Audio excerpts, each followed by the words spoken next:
Voilà donc un homme avec un H majuscule, vivant une vie humaine sur une base différente de celle de tout autre homme.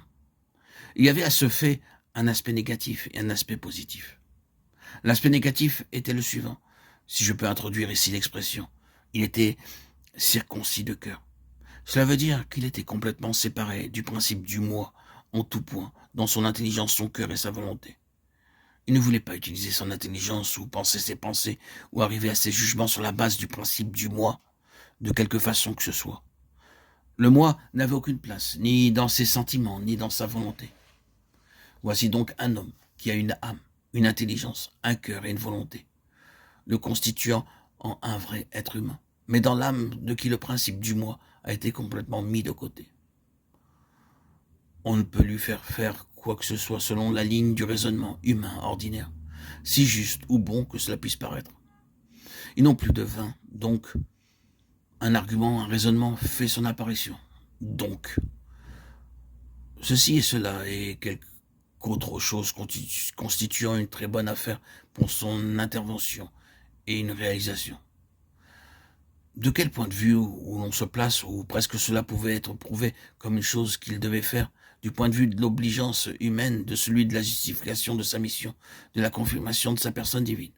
Oui, vous pouvez prouver cela en partant de tout point de vue pris un à un, mais il ne se met pas en mouvement sur la base d'une pensée influencée par un genre d'argument quel qu'il soit.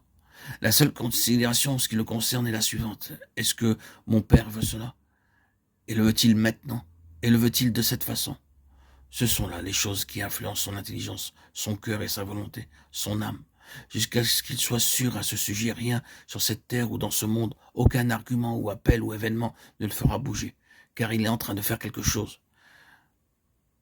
Et nous allons voir présentement ce à quoi il est occupé. J'ai dit qu'il était entièrement circoncis de cœur. C'est une expression biblique. Voyez Romains 2, 29. Il nous faut en comprendre le sens. Cela signifie que dans le cœur a eu lieu une séparation absolue entre deux choses. Si vous préférez, vous pouvez substituer le mot âme au mot cœur. C'est l'homme intérieur. Quelque chose avait été fait en lui intérieurement, et il s'est tenu fermement sur ce terrain-là jusqu'à la fin. Ce fut ce terrain-là, sous une forme ou une autre, que, dans sa vie, les batailles les plus violentes furent livrées.